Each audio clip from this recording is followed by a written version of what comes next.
Peppy Talk, coming to you all the way live from the beautiful Howard Theater in Washington, D.C. It's an amazing episode tonight. We're going to feature the one and only Tony Roy of Yardling Band. He's going to wow you with his talent and all the things he's been doing in the DC community and beyond. Stick with us. We'll be right back.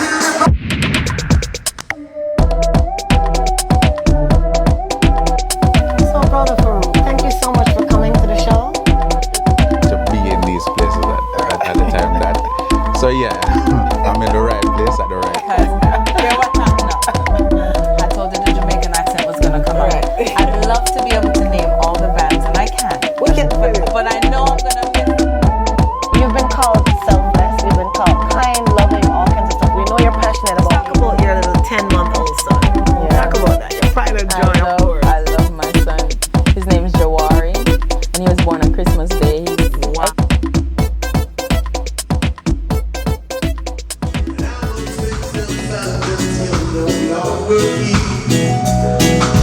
You went away, yeah. Never knew that losing you could hurt so bad. Just the day it seems I've lost everything I had. But I don't wanna leave without your love. I don't wanna leave. I don't wanna leave without your love.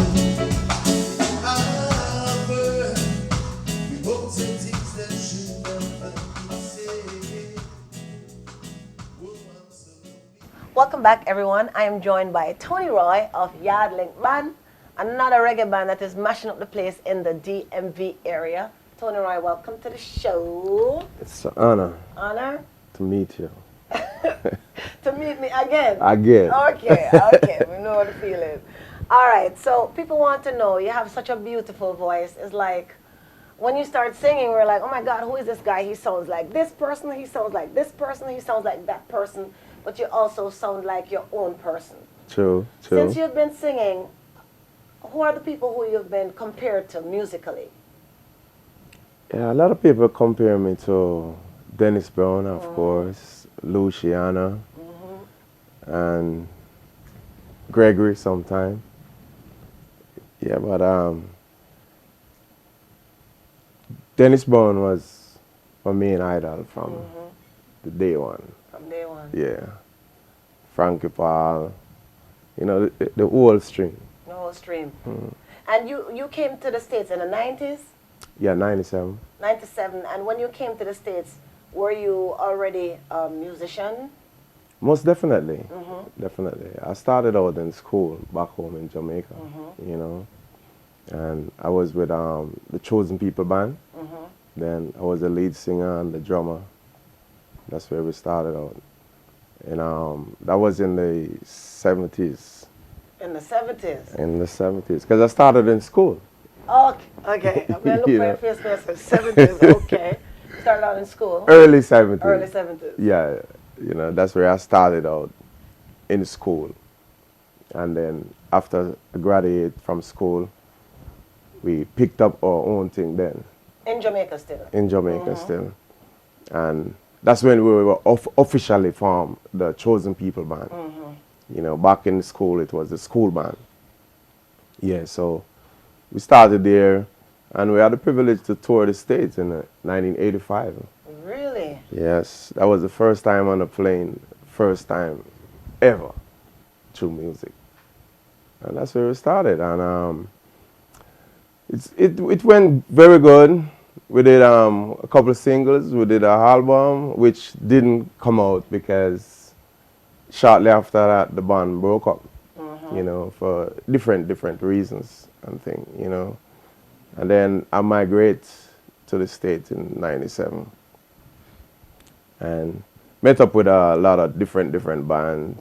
Started up with Rising Sun. Rising Sun Reggae Band. Reggae Band. With Delroy. Yeah, with Delroy. Sledge, yeah. And Covenant. Quite a few other little bands, you know. Until eventually launch out with Yardling. Yardling. So let's stick a pin right there and talk about transitioning from the Jamaican environment in the Chosen Few Band, it's called? Chosen People. Chosen People Band, to come into the States to work on that circuit. Talk about some of the differences. It's a big difference. Big, I mean, huge difference. Because for one, back home in the days with chosen people, the music was a serious passion. We loved the music in such a way that we used to rehearse, like we started in school. We used to rehearse after school from 5 o'clock in the evening until 12:30, 1 o'clock at night. And that was like 5 days a week. Wow. When it comes to Saturday, we started rehearse like 12 o'clock in the day until whenever time we feel. We used to cook in a zinc pan. I don't know if you remember those days when they used to cook in zinc pan. We cooked soup, all kind of food we used to cook. And we would take a break from the rehearsal like 3 o'clock in the day and go back and finish like 2, 1:30 in the night, you know.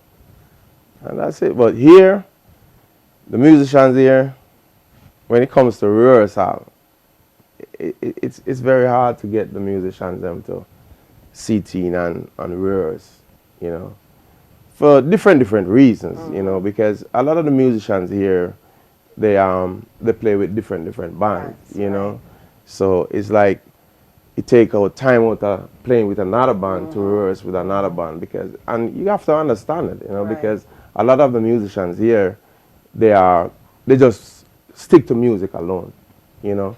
So that's their full-time job, you know. So you got to understand, you know. And the music here is not paying that much for them to really stick to one band, which I understand, you know. So that's how the thing said. Yeah, that's interesting, because we were just talking to Lenny, and so I know that that's some of the challenges in this area, where it's not uncommon that you find, say, you are the lead singer for 1, 2, 3 bands, and you're using the same bass guitarist in, you know, all these different bands. But yardling, tell me about the history of yardling since you've been a part of it, and in terms of the members being together. Have you had that same issues with different band members? Well, yes, you know.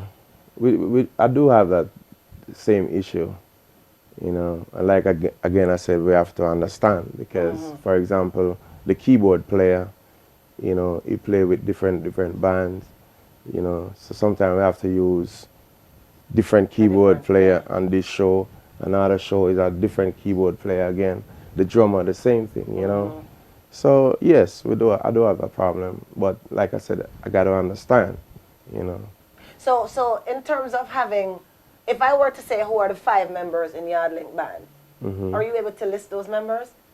Yeah, I can list them. Who are the 5 members in Yardling Band? The bass player, you got Trevor Ebert. Okay, Trevor, yeah. And the keyboard player, Frankie. The drummer, you got Andrew. Also, sometimes I use another drummer called Papa. Another drummer, Emmanuel. Another drummer, Ken, you know, and the list goes on, you know, because the show have to go on. Okay. So that's what it is. And then I'm the lead singer. And you're the lead singer. And I know that you do a lot of cover songs, and you also write some of your own material. Most definitely. I know the cover songs may be a little bit easier for the band members to know, because they are cover songs. But how do you go about really finding the time if you want to do like original music?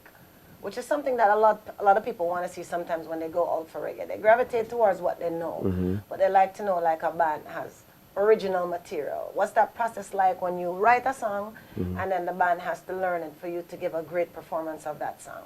Well, luckily, sometimes we get the time to rehearse with like, say, we have a fitting keyboard player. We get the time to do that, fitting drummer, you know.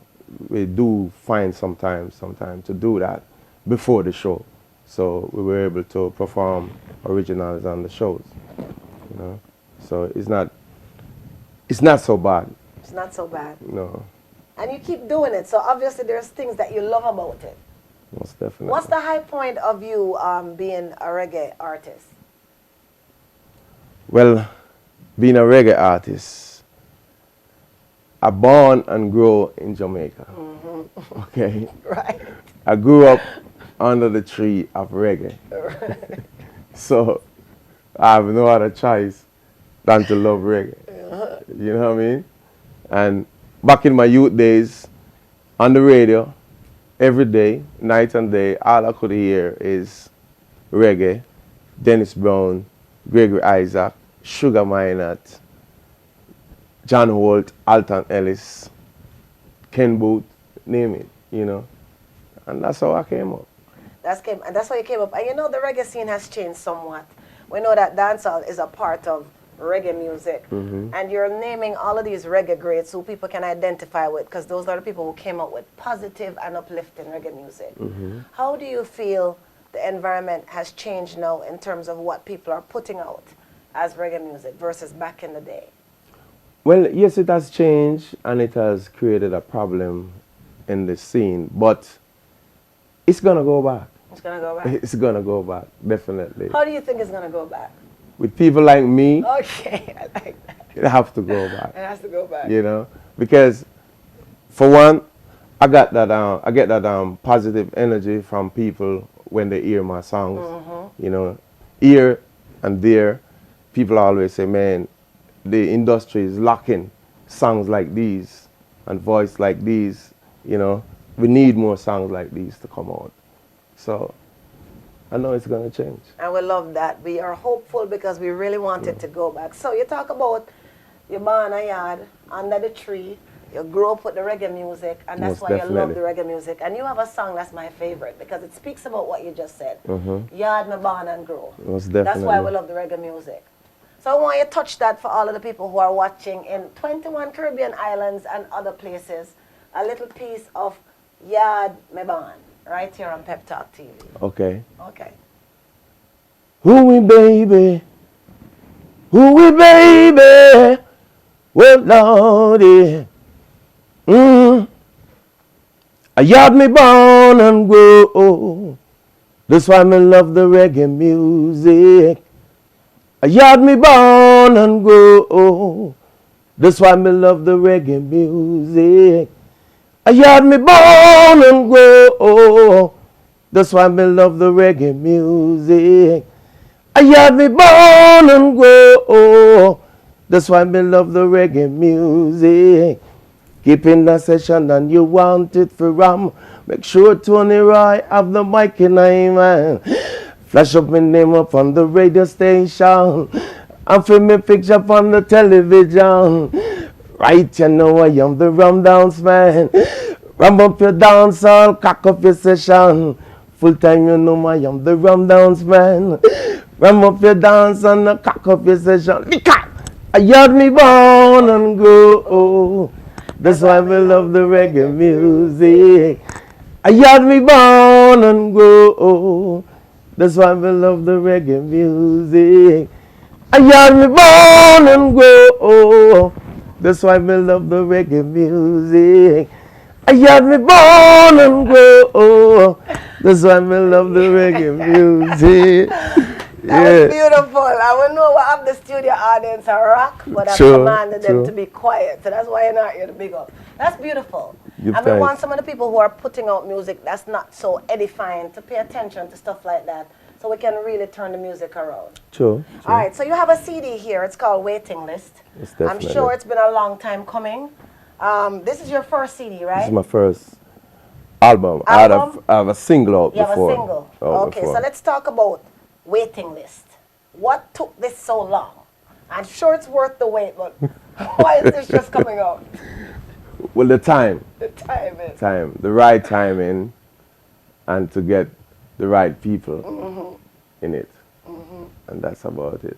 Okay, and I'm looking here, and you have what? How many tracks are on this? 11. And you wrote all of them? Most of them. Okay. I have a couple on it that was written by my former band leader in Jamaica, Lassell Boozy Grant. Okay, that's L. Grant. Yeah. And so let's talk about the production of this, because we know nowadays the music is just moving in a different place. Everything is digitized and people are not buying music. Why did you decide to put money and time into producing Waiting List? You see, like I told you before, with people like me, we're trying to bring back the original sound, right?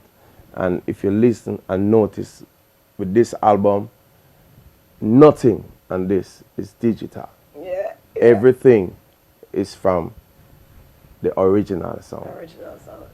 Acoustic drums, guitar, keyboard, piano, horn section, you know, everything is live. Nothing digital. Nothing digital about it. Because the original sound is that's what we're craving for right now, you know, and that sound cannot die. So that's why I did that. Awesome. And I see that some of the people who worked on this album include Aishel Cole and Yvonne Dean Hibbert of Strikers Posse, who we're going to speak to, and Swan. Definitely, yes. Who are some of the other people who collaborated with you on this in terms of producing it? You have in terms of producing, it's just me and Ricky Swan deal with that. But in terms of musicians, we have a whole barrage of musicians on it. You know, man like Walter Tate. Inside Out, yeah. Yeah, Ricky Swan play all the guitar tracks, lead and rhythm. You know, bass, original bass player Trevor Ebert, alongside Echo. And Ricky Swan also play a bass track on it too. As a matter of fact, talking about Ricky Swan, he's an excellent guitar player. I saw him one night playing bass, and the minute I saw him playing the bass, that song, Yard Me Born, came to me. And I said, the way he was grooving with the bass, I said, I need him to play the track on that song for me. You know, because I was feeling the song and I was feeling the vibes from it. And it ended up that he ended up playing the track on that. He's on a lot of this. You So where can folks go to get this waiting list CD? You can get it on iTunes, Amazon. Also, if you're in New York area, you can get it at Moody's Record. London, you can get it from String Bean Records. Yeah, and that's about it. And when did you release this, and how has it been going for you sales-wise? Well, it's going pretty good right now. I released it in June 2010. Okay. And actually, the very first track on the album right now happened to be, the last time I checked, it was #2 on the South Florida chart. That's Just Go On? Just Go On. Okay. Also, number 13 and in Jamaica. You know, so it's going pretty good. It's going pretty good. Awesome. Now, what can we expect from Tony Roy going forward? What are some of the performances that you have coming up? Well, I got quite a few performances lined up. I got this coming Friday and Saturday, I should be at the Bookham Cafe in Adams Morgan. The 15th should be somewhere in Baltimore. I don't have the address right now with me. The 22nd, I should be in Seattle City, New Jersey. And the 26th of June, I'm going to be back in Seattle City. Coming up October 28th and 21st, I'm going to be at the Great Wine Festival in Mount Airy. And that's about it for right now. That's about it for right now. And then just before you leave, can you tell folks how they can get in contact with you if they want to book you or if they want to find more information on you in general? Oh, sure. You can get it on Facebook, Tony Roy J.A., or you can get it on Reverb Nation, Tony Roy J.A. That's about it. And that's about it. That's about it. And what is one thing that you would say to all of these aspiring musicians who are coming out and want to bring back positive reggae music? Just believe in yourself. Keep on doing what you're doing, as long as you know it is conscious and positive. Don't give up. They said the thing changed, but with we and our positiveness, we can bring it right back, because the people, believe me, the people are crying for it. They want it.